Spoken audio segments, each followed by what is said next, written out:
What's happening, guys? Mike's Total Dragon channel, and I picked up a used book at one of the comic book shops here in town. I got a real good deal on it.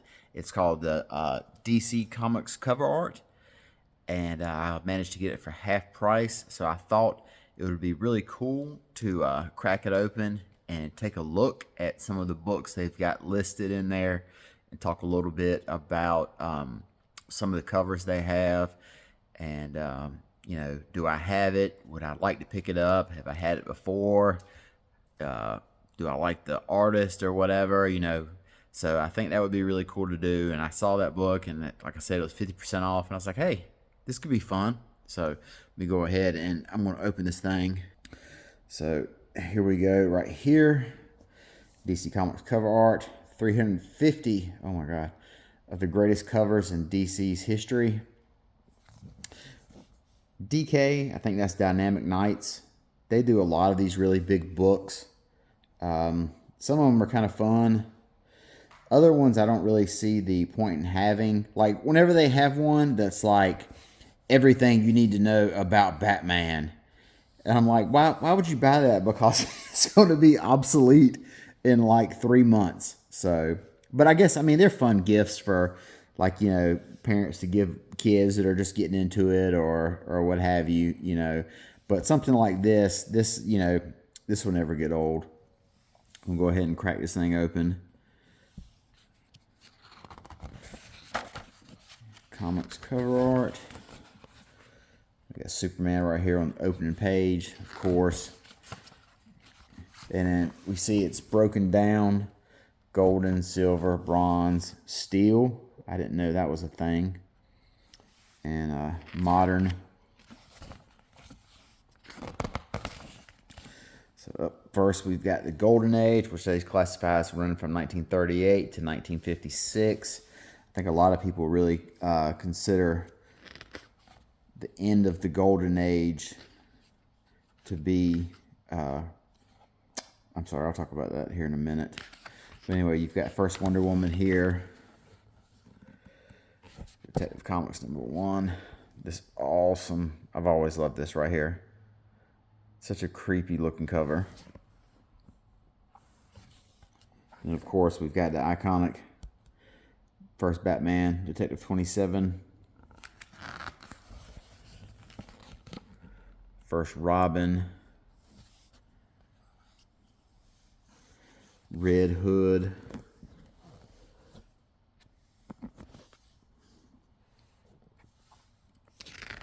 And also it has really cool blurbs underneath them.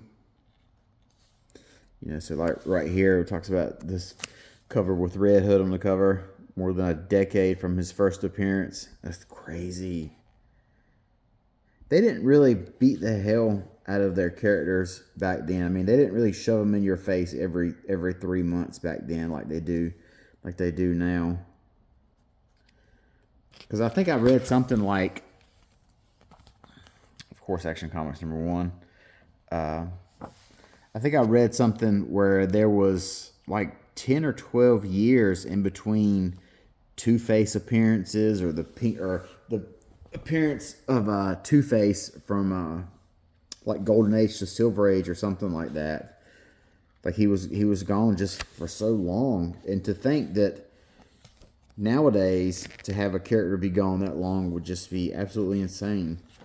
Which is what I think they should do with the Joker. I think he should be gone for 5 years. He's so overhyped. The granddaddy of them all, Action Comics #1. I saw somebody was talking about this cover one time, and they said one of the best things about it is what entices you to buy it is you don't know who this guy is. Is he a good guy? Is he a bad guy?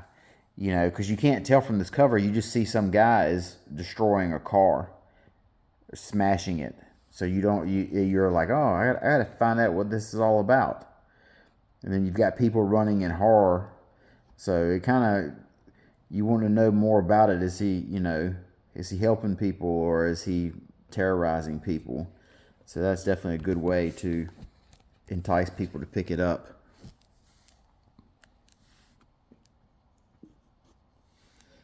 This is a great cover right here. All these Action Comics covers are so cool because they're not really scenes that appear in the story. They're just like really, they just kind of like describe about the character here. You know, they just show him helping. And Superman #1. It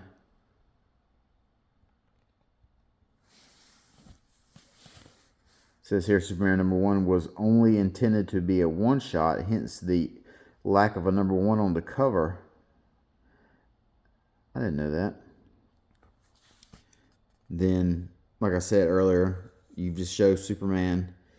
He's being friendly to the military. He's being patriotic. Scenes that don't appear, but they just kind of grab you. Like, these would be great pinups nowadays. Nowadays, I would see these as a, you know, you would see this as like a pinup or some art that someone did in the back of a book. This is a classic one. It tickles. All these covers here are hundreds of dollars.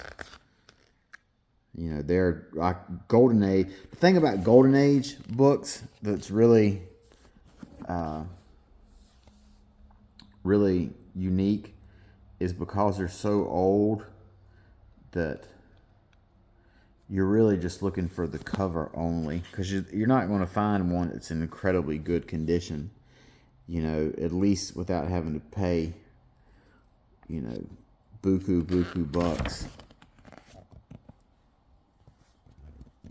So you really want what they call presents well in your Golden Age book. And of course, everyone knows Bob Kane, Wayne Boring. He's probably the biggest Golden Age Superman. He is to Golden Age Superman what Kurt Swan is to Silver Age Superman. Flash. This is a really, I got a facsimile of this. This is a real thick and wordy book. There's a lot going on here. Look at that. If you were to buy this book, you would have the Flash story, and then you've got 4 other stories in there. Black Canary appearance. Batman #1.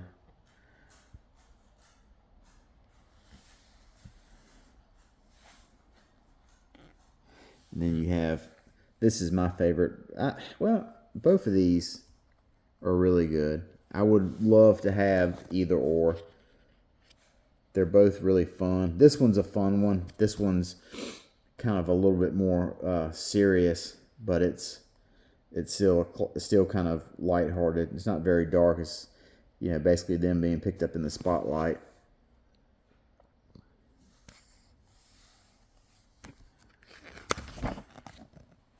And look at this.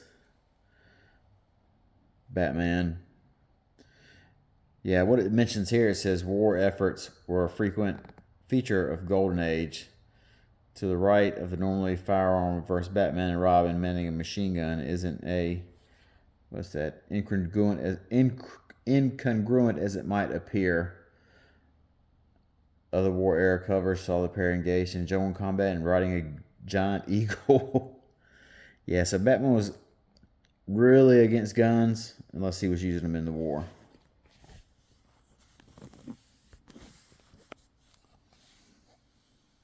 They got a cover peeled back. These are always fun. This is a really cool Catwoman costume. This Golden Age. Of course, it kind of got phased out for the bodysuit. And then we've got Golden Age Green Lantern, Alan Scott. This one is an awesome looking cover. It looks so, the way they have the Green Lantern like in flames, it makes it look very like a mysterious, or it almost has like the feel of kind of like a haunted, like a horror comic or something. Then of course, First Justice Society. This one's cool. Characters tend to have a lot of lighthearted things going on covers during the Golden Age. And then we got all the Wonder Womans. First Wonder Woman, Wonder Woman #1. Wonder Woman versus the Cheetah. These are all the sidekicks. That's a little Etta Candy. Golden Age characters tended to have a lot of kid sidekicks. And Wonder Woman, it seems like she was no exception.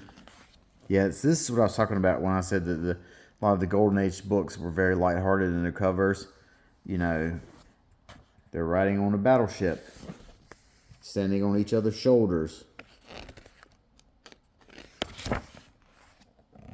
And we've got some of the other non-superheroic covers here. House of Mystery. That ran for a really long time. Now we got the Silver Age here. Most people consider the Silver Age to start with, like it says here, debut with Flash, Barry Allen, Showcase 4. I've had every book here except for #4. I had a chance to pick that up and I passed on it. Oh, it will only cost me $5,000. But whatever. This is a very cool cover for the Atom. Ditko on the Creeper. Ditko on Hawk and Dove. This is a very Steve Ditko concept. Two brothers, opposite personalities, having to work together. I want to say that the father was a attorney or worked in the court somehow, and the mother was an actress. So you had a lot of right versus left. Now we start to get into the really weird and quirky Batman covers. You know, here I have on multiple suits. I've got this upstairs somewhere. I'm writing out my will and testament. And we've got First Legion. I have that upstairs. More Legion. Like I said, Kurt Swan. So synonymous with Silver Age Superman. This is the Golden Age Atom versus Silver Age. Golden Age Atom was really just a small guy that could fight. First Brainiac, first Supergirl. So many of these classic Silver Ages are first appearances. Bizarro cover here. More Kurt Swan. Then you've got the pets. This is a fun one. Superman with a beard. It's like the last man on Earth. And then this type of cover here, it is, you see it all over the place. You know, the hero walking into the sunset. Of course, you've got the infamous Spider-Man one, Spider-Man No More, where the costume is in the trash can. I wonder if I wonder if they cribbed that from this. I'm sure they did. Robin dies at dawn. And much like this, Batman and Batwoman getting married, there's stories in which something happens at the end and it's just like a dream or hallucination, or it's another dimension or whatever. This is a great cover right here, actually interacting with the logo. We would see that later on in a Hulk issue. Wonder Woman, right here is when she begins her, what they call the mod phase, where she basically gets rid of the costume and is like a spy doing kung fu. Neil Adams, Dead Man. A lot of these strange sci-fi stories DC was putting out at the time. You know, the Strange Adventures. You know, I guess everyone was. Marvel was as too. They had their giant monster books. And DC had these anthologies of sci-fi or horror. Silver Age artists. All these guys are legends. Carmine Infantino. He was responsible for the new redesign of Batman. Kurt Swan, like I said, synonymous with Silver Age, Superman. Nick Hardy, who I met at Heroes Con, he drew a ton of books. Teen Titans, mostly, is what I know him for. Gil Kane. None of these guys are with us anymore. They've all passed on. They were legends. And we've got first Justice League appearance right here in Brave and the Bold. Fighting Starro. The proportions here are kind of wonky. You know, is the starfish small enough that Flash can run up it? Or Flash is really not that much smaller than the starfish is.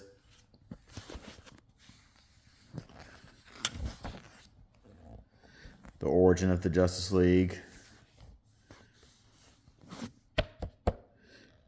Justice League meets the JSA. This became like a yearly thing. They had these big crossovers from different Earths. Of course, you could, this issue here, I mean, it says it all. Who is the fastest man alive? The race between Superman and Flash. I subscribe to the theory that the Flash is the fastest, because if he's not the fastest person in the DC universe, what if Superman's faster, then what does the Flash do? Then the Flash is, if speed is what his you know, power is, and then Superman's faster than him, that just makes Flash kind of obsolete. And of course, right here is Flash 123, which is basically introduces the concept of the multiverse. You know, all the different Earths or whatever.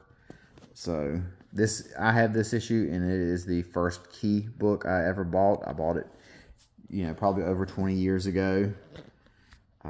It's one of my more prized possessions I have as comics. Another classic Flash issue where he's addressing the reader. That's really cool. Then you've got what they call the go-go checks at the top of the book. It's like an advertising little, like trying to tap into the counterculture. You got Sea Devils, Adam Strange, whose costume I love. All these Nick Hardy on Aquamans. This is just a great cover here. This would be one worth picking up. He's got the logo as like the cliff.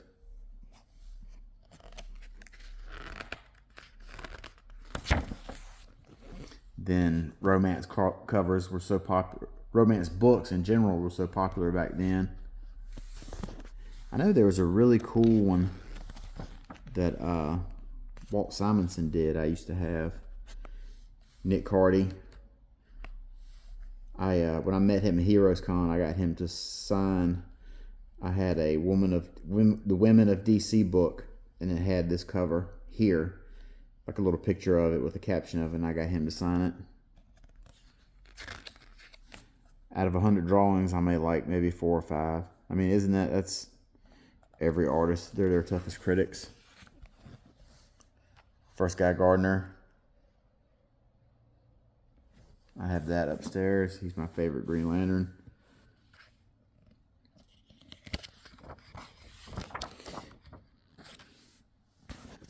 This is a really powerful cover. It's all yellow. I don't think I've ever seen this one before.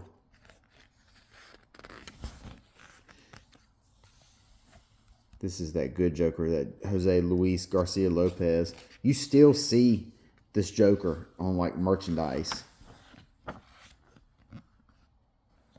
Now we're in the Neal Adams era of Batman, where he really stepped in and made big changes to it.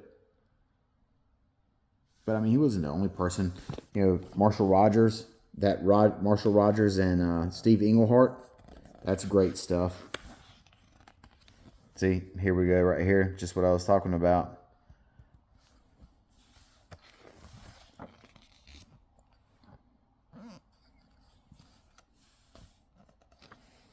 All these look to be Dick Giordano.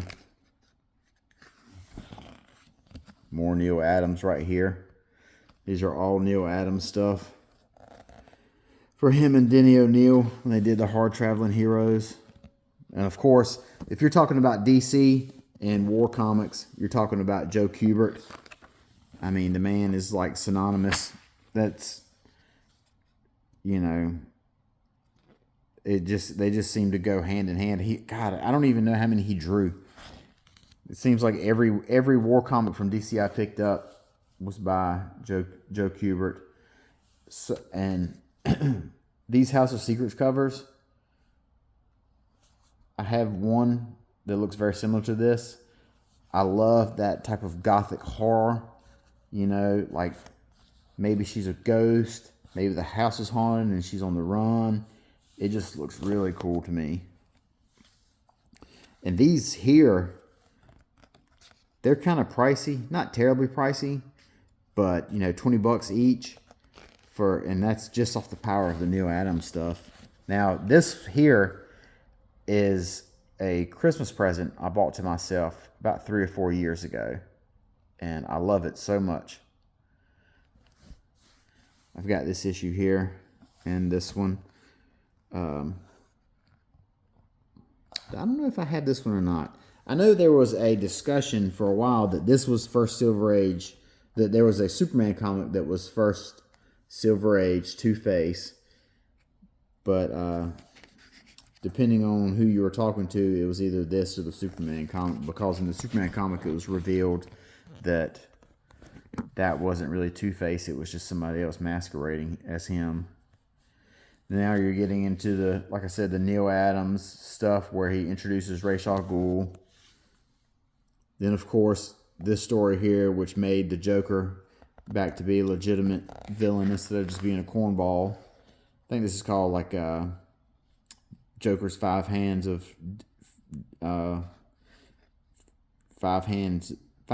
dealt Joker or something. I can't remember exactly how that goes. It's some really long, convoluted title. Now, this issue here, credited to Jim Aparo. I think that's how his last name is pronounced. Him and Brayfogle, probably my Batman artist of my like youth growing up. Walt Simonson here. Those two guys drew so many Batman comics when I was a kid. So those guys, they, you know, they're kind of more of an era of the, you know, mid 80s to 90s. Those are my Batman artists. I have this cover here. I know Neal Adams has went on record as saying that he did not like this cover because he felt like the leg right here got away from him and it's a little too long. But even if that is the case, which you can kind of, once you notice it, you can't help but see it. It's such a powerful cover. You know, it's just such a great image that you're just willing to overlook that. Superman versus Muhammad Ali, as I did in a previous video. Like I said, this is the book of the 70s right here. The story, you know, is what it is, but the art inside is, you know, where the real treat is. Obviously, everyone knows this story here. What do you get for the man who has everything? They made a Justice League Unlimited episode about it. And this was Kurt Swan's send-off. His last issue of Superman. Or not his last issue of Superman. It was the two-parter that launched right before John Byrne launched the Man of Steel era. And then of course we've got Kirby, his stuff for DC, which I don't think really went the way, from everything I've read, I don't think really turned out the way that he wanted it to turn out. He didn't get a chance to tell the stories he wanted to tell. But the characters and the concepts he introduced and created,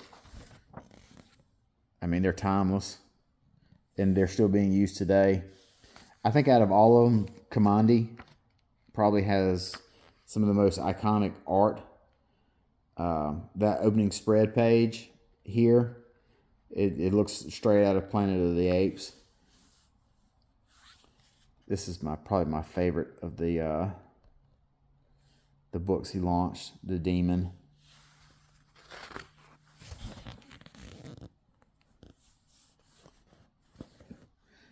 These are just a couple of the featured artists. Like I said, Joe Kubert, when you're thinking of DC War Comics, the name that springs immediately is Joe Kubert.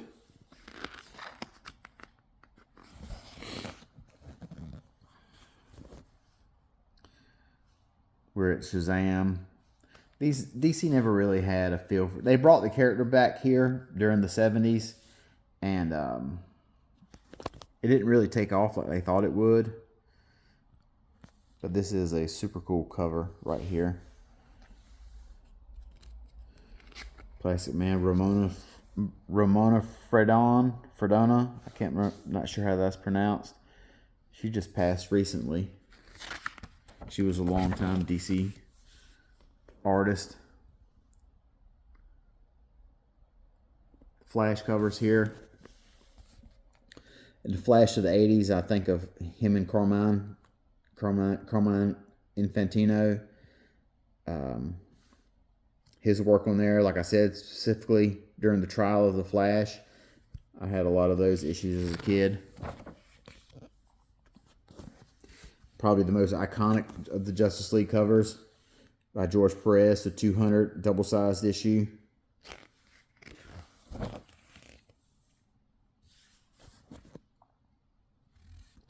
More of these fictional, like I said, here's another example of those fictional stories. Superman and Lois get married, and then it's revealed, well, not really. DC was so notorious for doing these before they had Crisis on Infinite Earths and they relaunched everything. And then this is the last Superman issue before the John Byrne relaunch. Alan Moore on pencil, he did the script. Kurt Swan did the art. Only 2 issues. If they had that today, they would probably make it like a year long.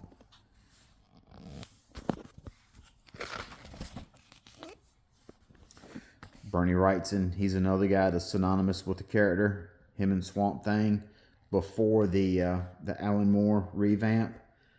Bernie Wrightson's a guy that you associated with the character.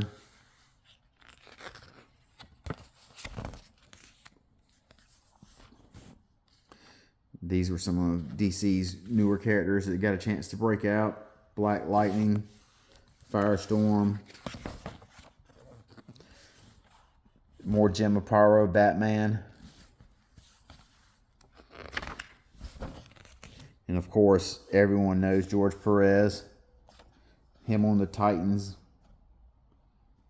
He might be the greatest team book artist ever, Perez.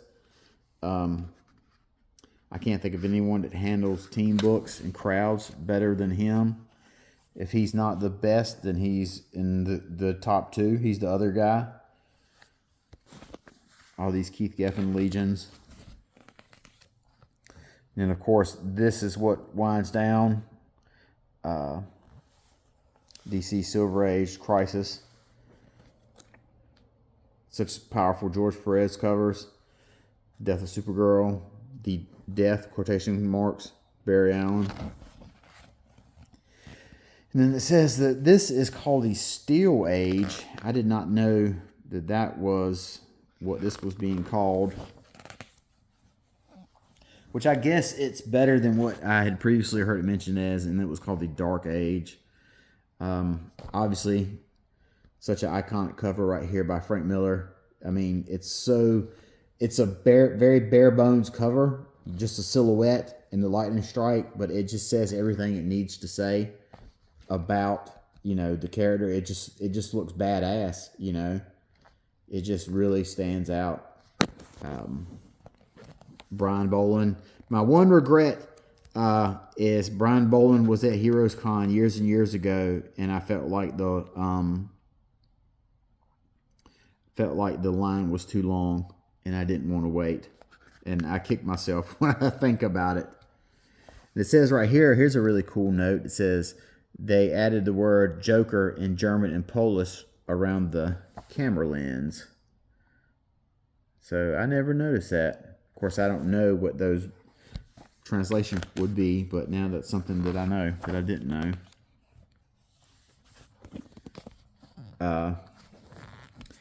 Before Hellboy, Mike Mignola was doing work for both of the big two. Kelly Jones, nobody draws longer Batman ears than him. Jim Lee, we're about to, I think next month we're going to see Hush 2, Loeb and Lee on Batman. Just goes to show you that if you wait long enough, everyone comes back. Or, you know, everyone's anxious to play the greatest hits again. And whether you think that's good for comics or not, you know, that's definitely up for debate. Here's another Mike Mignola cover. This, I don't know if this was the first Elseworlds or not. If not, it's one of the very first. I can't remember if Gotham by Gaslight came first or the one where he, okay, it says it all started with this huge successful one-shot. Okay, so Gotham by Gaslight is the first one. Like I said, I couldn't remember if it was this one or it was the one where it was tied into the Pope in the church. This was a really fun anthology series, Batman Black and White. It was done at a time when, you know, nowadays it seems like Black and White, the big two are putting out Black and White anthology stuff all the time. But, you know, when these hit, there wasn't anything like this. And also, I think what differentiates these from the ones they're doing now is the teams on these books were all people that you knew about. You know, they were they were heavy hitters, not like today's books. You'll have this is a Jim Lee cover. Or I'm sorry, Brian Bolin. There is this is a Brian Bolin cover. I don't know why I got it mixed up with the Jim Lee one. But the anthology stuff, now they'll have 7 stories in there, or 3 or 4, or ever how many it is, and you only know one person's name. And I'm like, why can't we get everybody to be, you know, the stories are only like 3 pages long.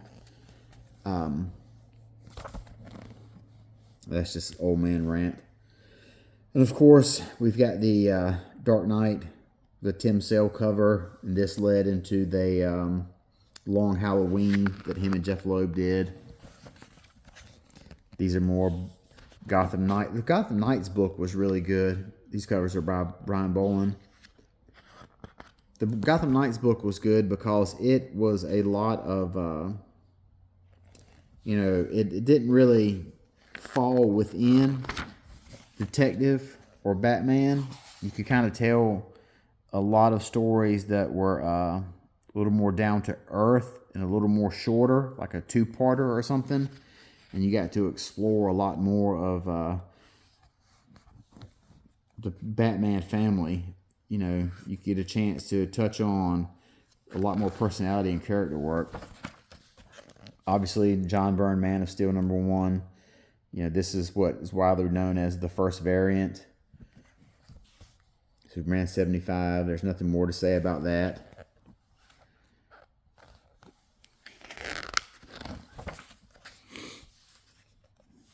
Superman Red Sun. From What If Superman Landed in Soviet Russia and was raised as a baby there. All-Star Superman. Apparently, what I have heard, I'm not sure how true it is this image here Grant Morrison saw a guy sitting in Superman cosplay at a con like this.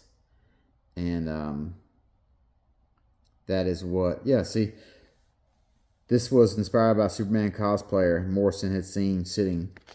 So that's really cool. These Ed McGuinness Superman Batman. George Perez Wonder Woman. More Brian Boland Wonder Woman. That zero issue right there. I like that. Adam Hughes. This is the Adam Hughes era. He did a whole bunch of covers for Wonder Woman. And he did, I want to say Catwoman as well. So he really, he was kind of at the forefront of guys who just do covers during this time. He was doing interiors on Justice League book for a while, but then realized that this is where the money is. This is a very pricey book right here to try to pick that up aftermarket because the cover is so damn cool.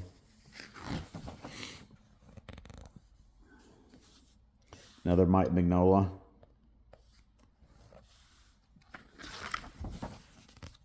And of course the Kevin Maguire Justice League book, that's been homaged a million times and inspired a million different types of parodies. The JLA book from the 90s. I love this book so much. And then the JSA book by Jeff Johns and Leonard Kirk. This was really fun. And then you've got these Alex Ross covers here.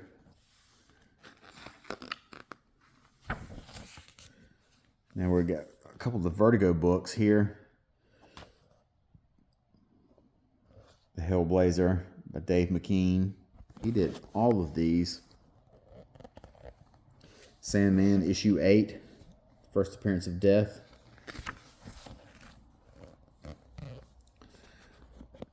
Yeah, Adam Hughes is still working and still doing covers. Alex Ross, he's gotten back into the cover game recently. Brian Boland, I think you see him once in a blue moon. Dave Gibbons, probably about the same.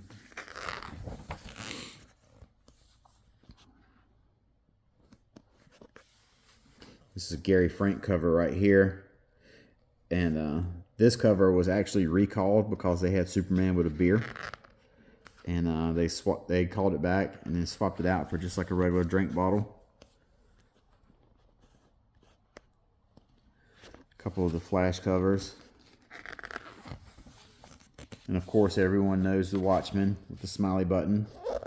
Dave Gibbons stuff.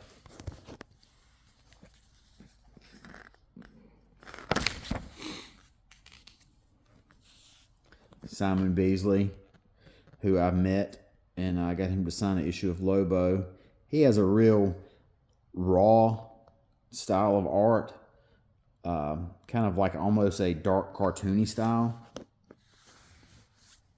It works really well for some stuff that's, like gritty. It fits. And obviously Alex Ross's 9/11. This is a great image. Superman just being inspired by the real heroes of 9/11. More Alex Ross. Harley Quinn. DC's last breakout character, who appeared from 1994. DC's last breakout character. More Alex Ross. This is a great issue of Birds of Prey. Nightwing and Babs have a date night.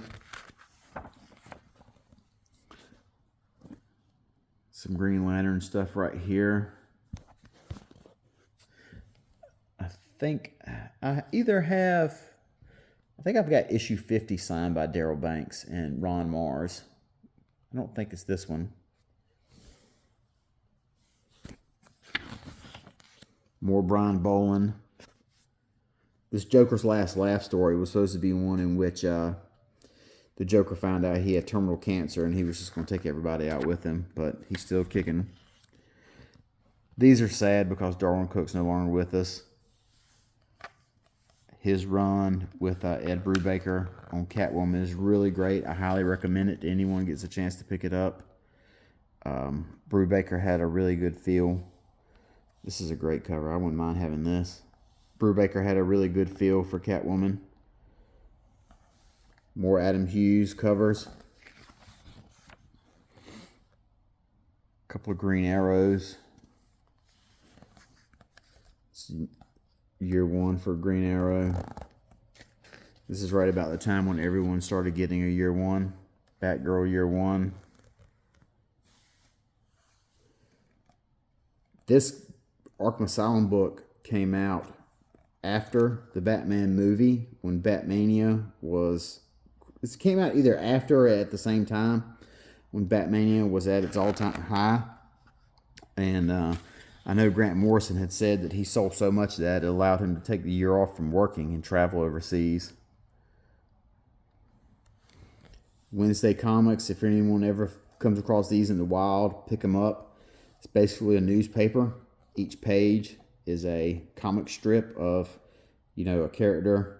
You got Batman on one page, Deadman on the next, Superman, etc. By a real wide variety of artists and writers. It's real great stuff. And now we're at the modern age.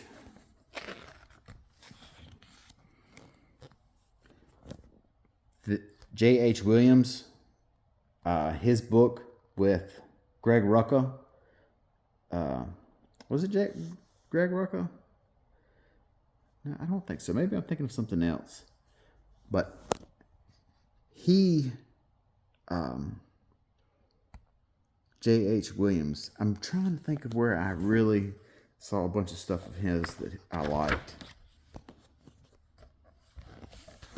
Was it Promethea that he did a bunch of really awesome pages on? I think so. Maybe that'll show up in here and that'll jar my memory. See, all these covers they're talking about here are just kind of flat. None of these really stand out. Yeah, this is when Bendis came onto DC, and that went over like a lead balloon. He had Superman reveal his secret identity, and they just ultimately end up walking all that back. So that went over like a fart in church. This is probably one of the most popular modern covers right here. This is when they did the storyline. This is what really put Scott Snyder on the map with DC.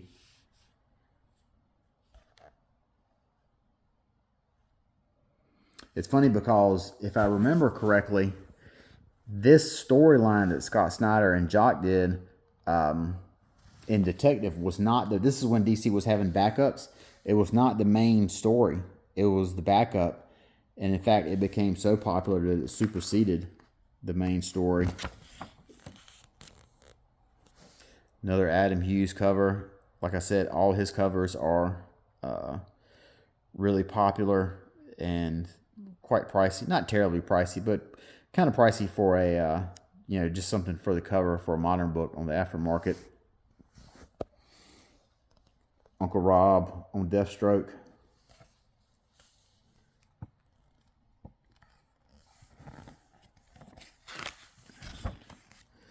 Another Adam Hughes. This is the they call this Burnside Batgirl. And this series, a lot of people had really strong feelings for it. Not really strong feelings, but like opinions. People hated the costume. They hated how kind of Batgirl seemed dumbed down and kind of like a, millennial. I think a lot of the criticism was it was trying to feel cool and hip. Feel modern, and it just didn't really fly. But, I know one or two Batgirl fans they love this costume. So I guess it worked for some people and others it didn't. Amanda Connor, I love her work. It's always fun. I like her fun covers. She has that vibe down pat.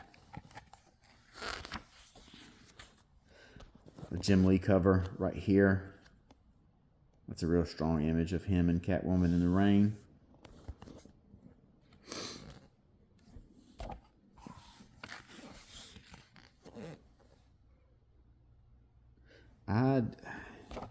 This is the Aquaman Kelly Sue cover. Or this is the Aquaman by Kelly Sue, Josh Middleton. Josh Middleton, he's got quite a few Batgirl covers that are really good. This is one of his Aquaman ones.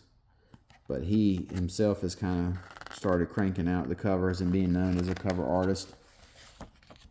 And like I said earlier, Amanda Connor, you know, she's become so synonymous with Harley Quinn that I want to say her and her husband were at the movie release for the Birds of Prey Harley Quinn movie.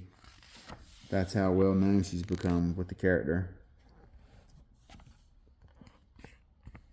Now Art Germ, he's that dude now.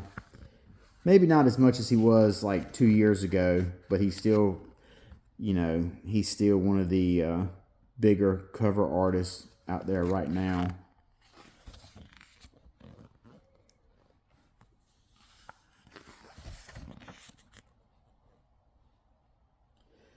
JR.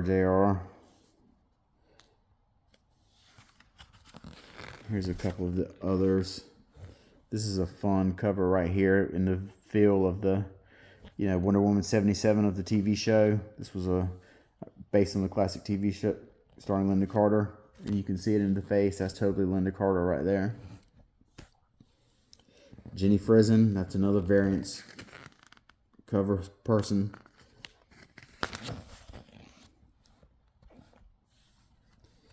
None of these really stand out. They don't really. They're all kind of, like I said, flat. They don't really do anything. This Mr. Miracle one's cool. Dark side in like a negative color. It almost looks like with the old pictures that you would take where they had the negative. That's almost what it looks like.